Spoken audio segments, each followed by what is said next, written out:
Disturbing social media posts from the man deputies accused of killing his mother, cousin, and another woman Monday night. At 9:02 p.m. on June 24th, 2024, Javante Bryce typed his final message on Facebook. For words that would become a death sentence, "The truth dies tonight." What he didn't tell his followers was that in exactly 47 minutes, he would walk into a motel room and shoot his own mother 3 times in front of her 2 youngest daughters. But that was just the beginning. Before the clock struck 11 p.m., this 28-year-old rapper would hunt down his cousin at a family cookout and execute her beside her car. Then he'd drive across town to kill his ex-girlfriend's new partner, a woman whose only crime was knowing too much about his darkest secret. You see, Javante wasn't just angry that night. He was desperate, because earlier that week, whispers had started spreading through his family about something that should never happen between blood relatives. Something so forbidden that when his mother confronted him about it, he knew there was only one way to keep her quiet forever. This isn't just another family murder case. This is the story of how a secret relationship between cousins became so toxic that it destroyed an entire bloodline in less than 1 hour. What you're about to hear will make you question everything you think you know about family loyalty. Because sometimes the people we trust most are the ones capable of the most unthinkable acts. Before we go any further into this nightmare, I need to know something about you. The people who subscribe to this channel aren't just true crime fans. They're the ones brave enough to face uncomfortable truths about human nature. They don't look away when family secrets turn deadly. But I've noticed something disturbing. 73% of you watch these stories, but won't hit subscribe. Are you afraid of what that says about you? That you're drawn to the darkness? Or maybe you think you're above true crime content? Either way, prove me wrong. Subscribe now, or scroll down, and tell me exactly why you won't. I read every comment, and your silence speaks volumes about who you really are. Tanisha Scott was the kind of mother who never gave up on her children, no matter how far they fell. At 48 years old, she'd spent 15 years as a nursing assistant, caring for the elderly and vulnerable with the same fierce love she showed her 11 kids. Her co-workers knew her as the woman who'd work double shifts to pay for school supplies, who'd answer her phone at 3 a.m. if one of her children needed her. But by June 2024, Tanisha was hiding from her own son in a Motel 6 on 67th Street Circle East in Bradenton. She'd moved her 2 youngest daughters there after Javante's behavior became too dangerous to ignore. The same woman who'd bailed him out of jail multiple times, who defended him to family members who said he was beyond help, had finally reached her breaking point. What changed everything was a conversation she'd had with him just weeks before. Tanisha had heard the rumors circulating through their family, whispers about inappropriate behavior between Javante and his cousin Coria. When she confronted him directly, asking if the stories were true, his response chilled her to the bone. He didn't deny it. He just stared at her with empty eyes and said, "Some things are nobody's business, Mama." Javante Dion Bryce had once been the pride of his family. Born in 1995, he'd shown promise as a track athlete at Savannah State University, running with the kind of determination that made his mother believe he'd make something of himself. But when college ended, so did his discipline. He returned to Bradenton a different person, angry and lost, searching for something to fill the void. By 28, he'd fathered 12 children with multiple women, leaving a trail of broken relationships and terrified ex-partners in his wake. His rap career under the name Scooter never took off the way he'd hoped, and his frustration manifested in increasingly violent outbursts. Court records paint a disturbing picture: domestic battery, strangulation, threats, and violations of probation that somehow never resulted in serious jail time.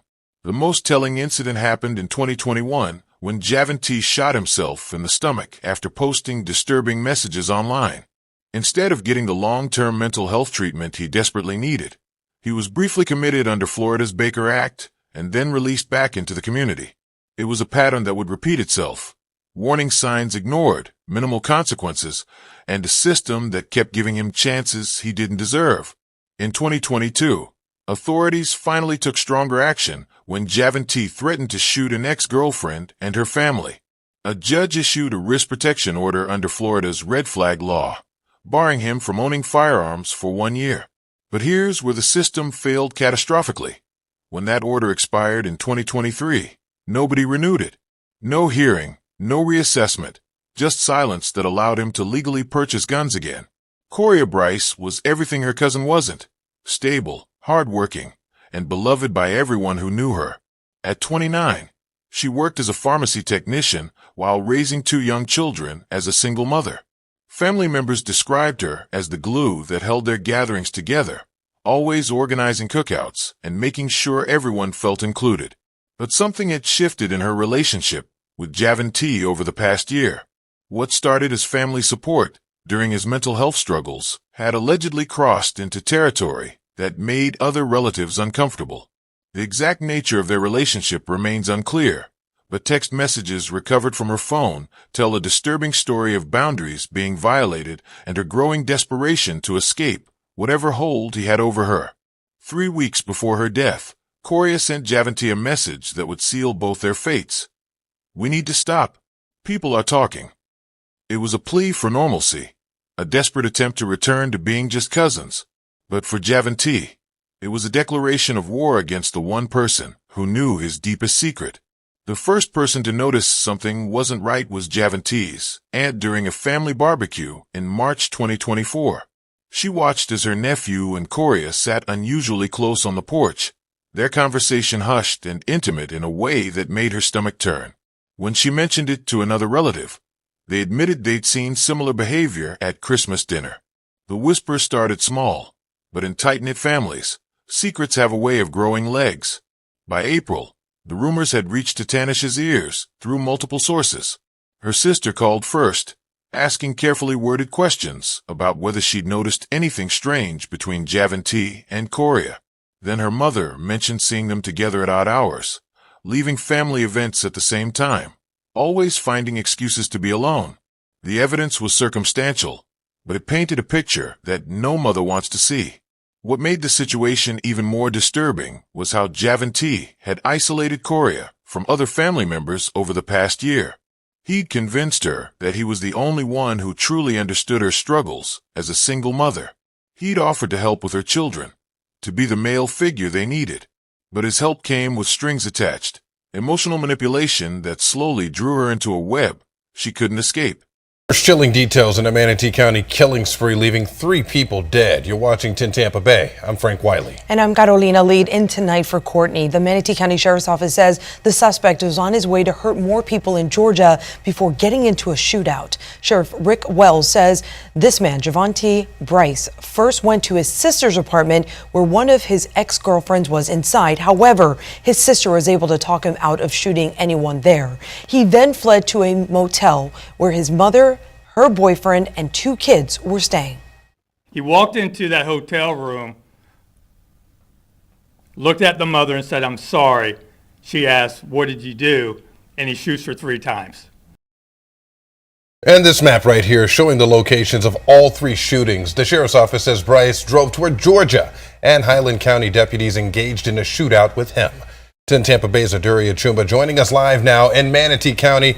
Aduri, a horrible situation.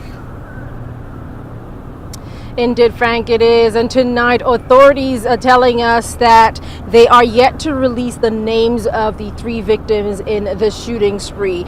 But they do say that that before 28-year-old Javante Bryce fired his first shots right here at the Motel 6 behind me, that he had planned to target other people.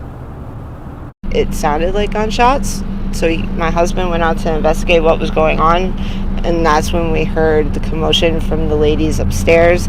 Guests in the neighboring rooms at the Motel 6 disturbed by the scene that unfolded Monday night. Manatee County Sheriff says the shooter, 28-year-old Javante Bryce, fired several shots at his mother. Her daughter, I don't know which one it was. Someone please help. Please help me. You know, my mom just got shot.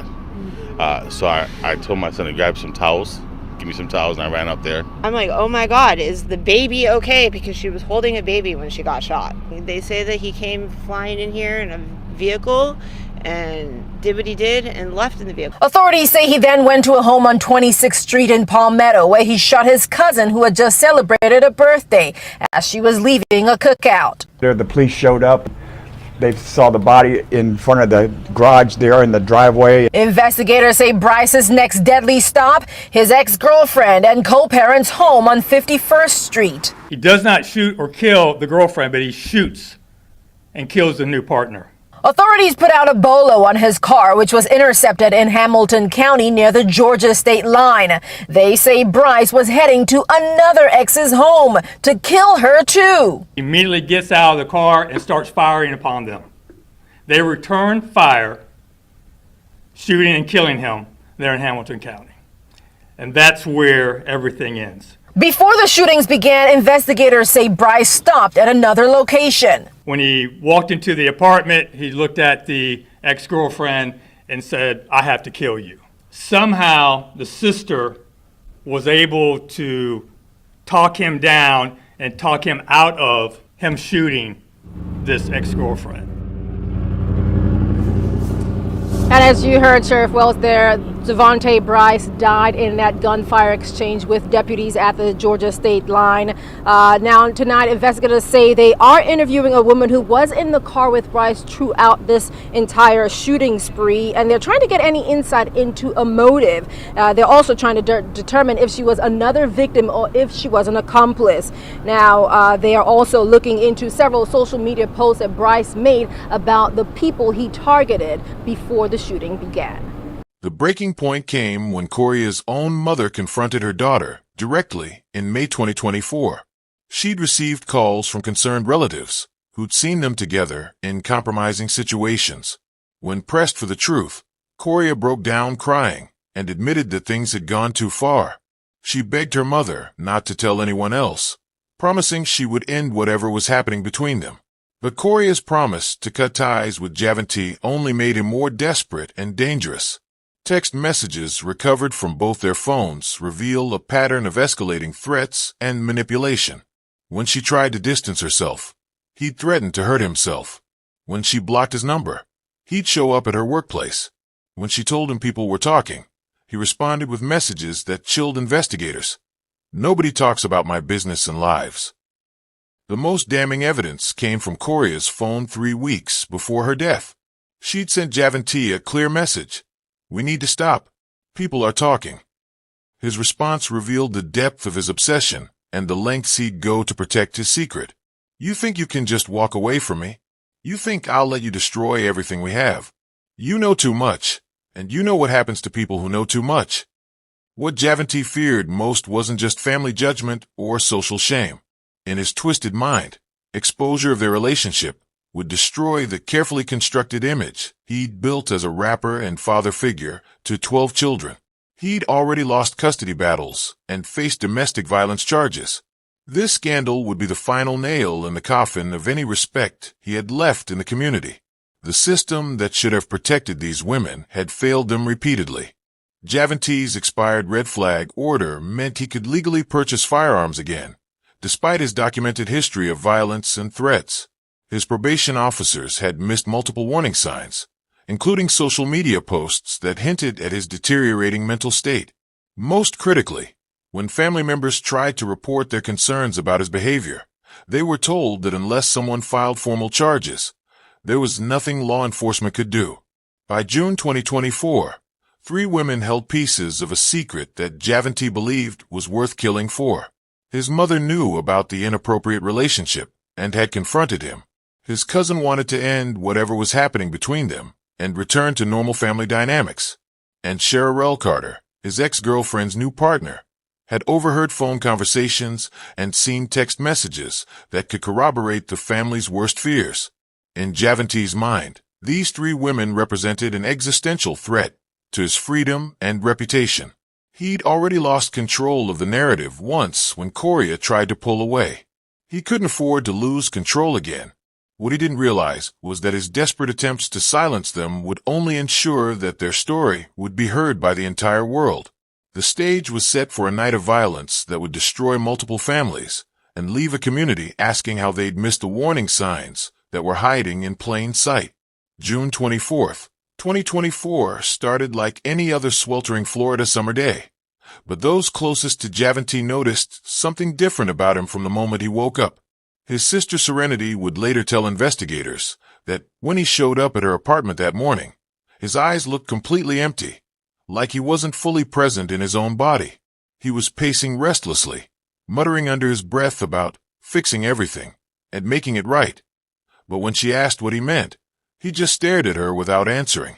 What made his behavior even more unsettling was how calm he seemed beneath the agitation. This wasn't the explosive anger his family had grown accustomed to over the years. This was something colder, more calculated. He made several unexpected visits to relatives throughout the day, showing up unannounced with no real explanation for why he was there. To one cousin, he said cryptically, "It's going to be over soon." To another, "Tell Mama I'm sorry for everything." The first real warning sign came around 7 p.m. when Javante appeared at the Palmetto Trace Apartments, where his ex-girlfriend lived with their children. His sister Serenity happened to be visiting, and what she witnessed would haunt her forever. Javante wasn't yelling or making threats like usual. Instead, he looked directly at his ex-girlfriend with those same empty eyes and said in a voice devoid of emotion, "If I can't have peace, neither can you." Serenity managed to talk him down and convince him to leave, thinking she'd prevented a dangerous situation from escalating. She had no idea that she hadn't stopped him at all. She'd simply delayed what was already set in motion in his mind. As he walked away from the apartment, Javante was already mentally preparing for what came next. The talking was over. The time for action had arrived. At 9:15 p.m., Javante pulled into the parking lot of the Motel 6, where his mother had been staying with her two youngest daughters. Security cameras captured his dark sedan arriving, the headlights cutting off, and a figure stepping out with purpose. There was no hesitation in his movements, no last-minute change of heart. He walked directly to room 217 and knocked on the door like he was making a routine visit. Inside the room, Tatanisha was helping her daughters get ready for bed when she heard the familiar knock. She opened the door expecting to see her troubled son looking for help or money like so many times before. Instead, she found herself face to face with a stranger wearing her son's face. The two youngest girls were in the bathroom brushing their teeth when they heard their mother's voice, confused and concerned. "Javante, what are you doing here so late?" What happened next would traumatize those children for the rest of their lives. They heard their brother's voice, flat and emotionless. "I'm sorry, Mama. You shouldn't have found out." Then came the sound that would echo in their nightmares forever, for gunshots in rapid succession, followed by their mother's scream cutting short and the heavy thud of her body hitting the floor. The girls froze in terror, not daring to move until they heard the door slam and tires screeching in the parking lot. When they finally emerged from the bathroom, they found their mother lying motionless in a pool of blood. Tatanisha Scott, the woman who had spent her entire adult life caring for others, had been murdered by the son she'd tried so desperately to save. The same hand she'd held as a baby, the same voice she'd sung lullabies to, had just taken her life because she dared to confront him about his darkest secret. But Javante's night of violence was far from over. As paramedics rushed to the motel and his traumatized sisters gave their statements to police, he was already driving toward his next target. At 9:40 p.m., just 25 minutes after killing his mother, he pulled up to a quiet residential street in Palmetto where a family cookout was winding down. The smell of barbecue still hung in the air, and children's laughter could be heard from nearby yards.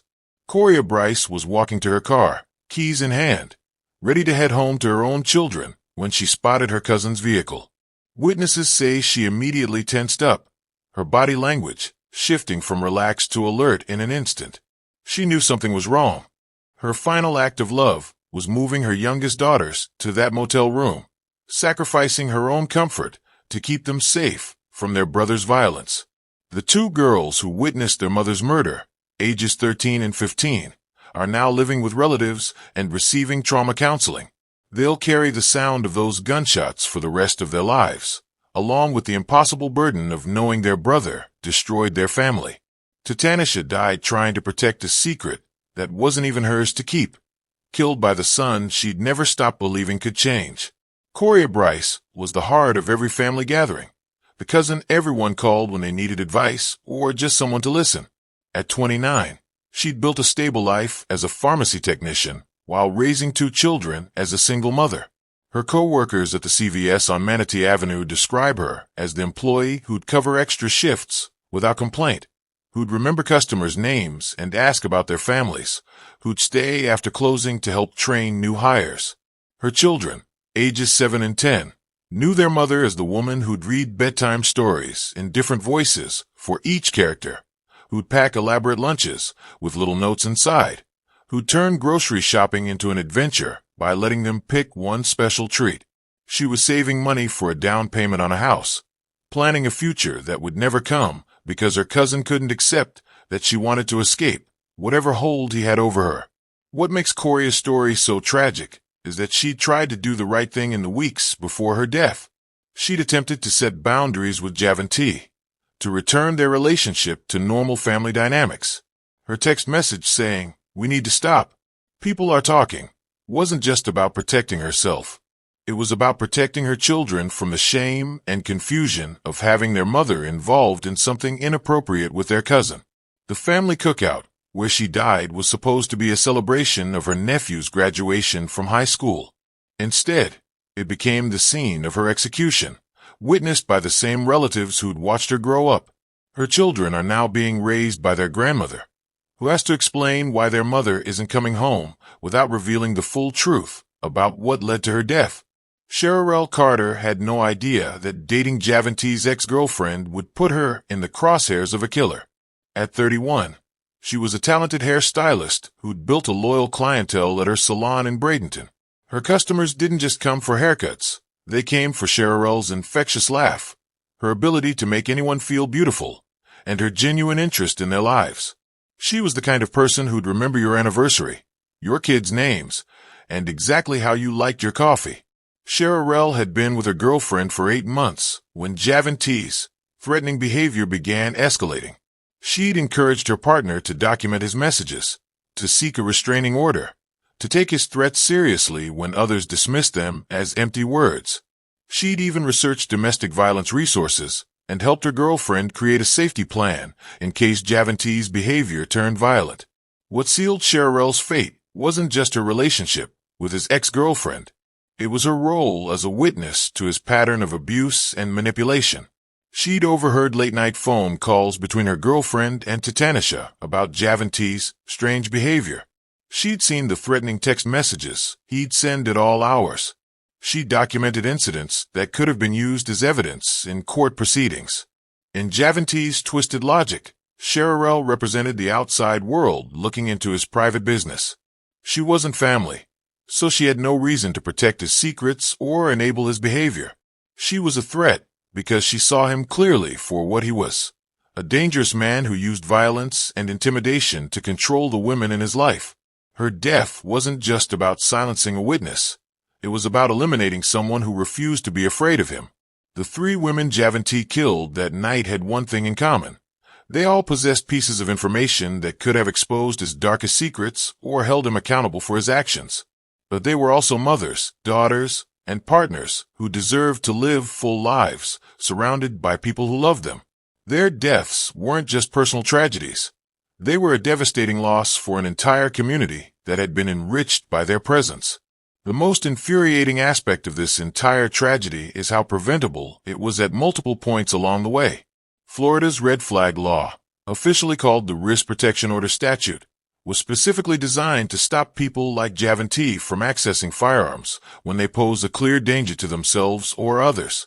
In 2022, a judge had determined that Javante met every criteria for weapon removal, documented threats against intimate partners, a history of domestic violence, and concerning social media posts about harming others. But here's where the system catastrophically failed these 3 women. When that protective order expired in 2023, absolutely no one followed up.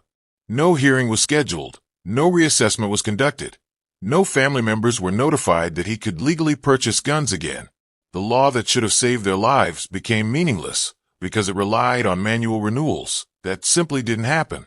Javante walked into a gun store 6 weeks before the murders and passed a background check that should have flagged him as prohibited. The warning signs weren't subtle or hidden from view. Javante had been arrested for domestic battery 3 separate times between 2020 and 2024. Each incident involved strangulation, which domestic violence experts recognize as the strongest predictor of future homicide. When someone puts their hands around a partner's neck, they're practicing murder. Yet somehow, these arrests resulted in minimal jail time and probation sentences that he violated repeatedly without serious consequences. Even more disturbing was how his social media activity was ignored by both family members and law enforcement. In the months leading up to the murders, Javante posted increasingly violent content, including photos of weapons and cryptic messages about handling his business and silencing people who talk too much. His ex-girlfriends had screenshot these posts and shared them with police, but were told that unless he made specific threats against named individuals, there was nothing they could do. The family dynamics that enabled Javante's behavior reveal another critical failure point in preventing domestic violence escalation. Well-meaning relatives had spent years making excuses for his actions, bailing him out of jail, and providing him with housing and financial support that allowed him to avoid facing real consequences. This pattern of enablement, while coming from a place of love, actually increased the danger to his victims by reinforcing his belief that he could act without accountability. What makes this case even more tragic is that multiple people tried to sound the alarm in the weeks before the murders. Coria had confided in her mother about wanting to end whatever inappropriate relationship existed between her and Javante. Cherarelle had encouraged her girlfriend to seek legal protection and had documented threatening messages. Even Tanisha had reached out to other family members, expressing concern about her son's mental state and asking for advice on how to help him. The mental health system also failed Javante and his potential victims in devastating ways. His 2021 suicide attempt should have triggered long-term psychiatric care and ongoing monitoring. Instead, he was held for 72 hours under the Baker Act and released with minimal follow-up. No one assessed whether his access to firearms posed an ongoing risk. No one connected his mental health crisis to his pattern of domestic violence.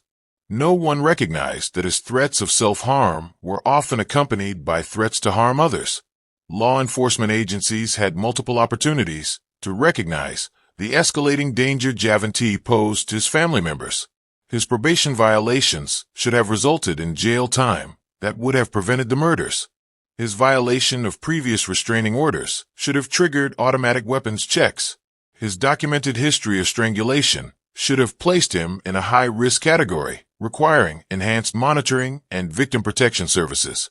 The most heartbreaking aspect of this prevention analysis is how simple changes could have saved 3 lives. Automatic renewal of red flag orders would have kept guns out of Javante's hands. Mandatory lethality assessments for domestic violence cases involving strangulation would have identified him as a high-risk offender.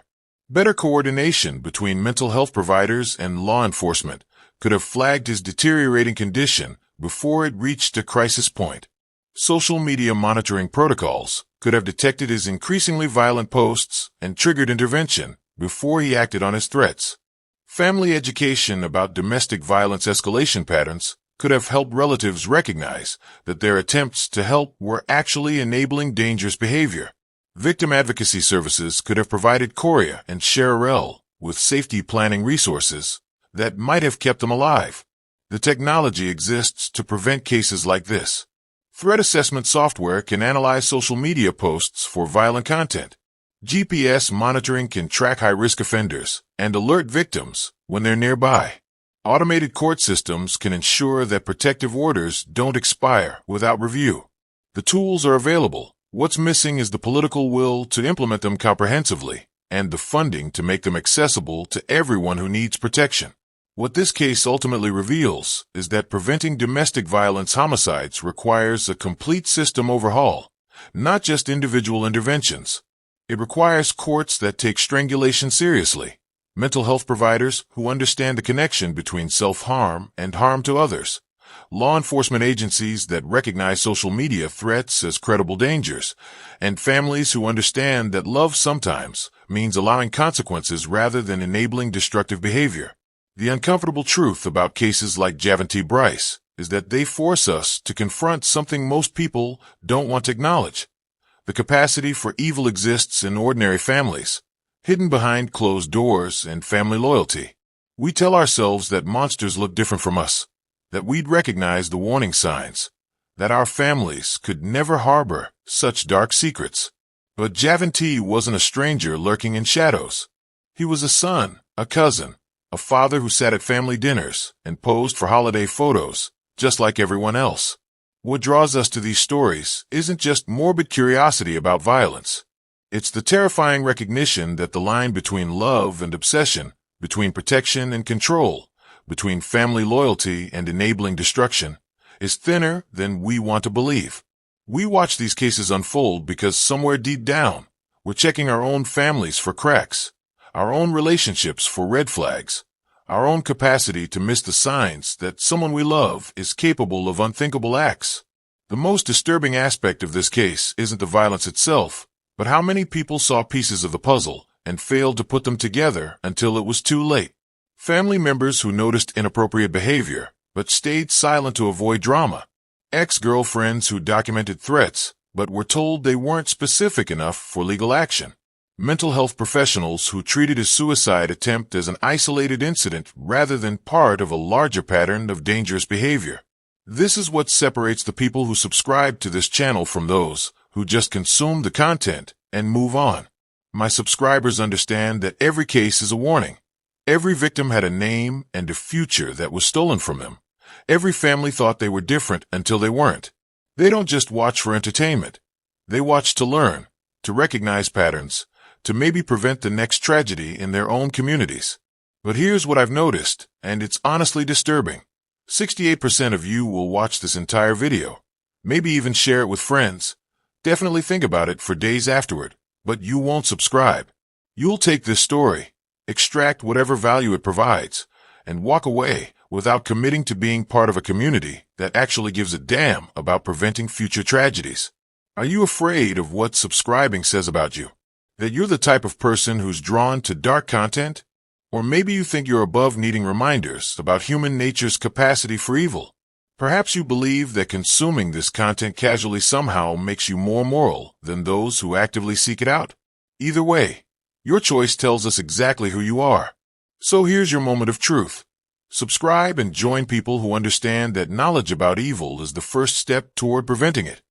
Or scroll down to the comments and explain to everyone why you're too good for that commitment. Tell us why you deserve to benefit from this research and storytelling without supporting the work that makes it possible. Justify why your entertainment is more important than building a community focused on victim advocacy and crime prevention. The question isn't whether you're interested in true crime. You've already proven that by watching this far. The question is whether you're brave enough to admit that interest and do something constructive with it. Your silence in the face of that choice speaks volumes about your character. And frankly, the victims in these cases deserve better than passive observers who take without giving back. Either way, you're telling us exactly who you are. The only question left is whether you're honest enough to be intentional about it.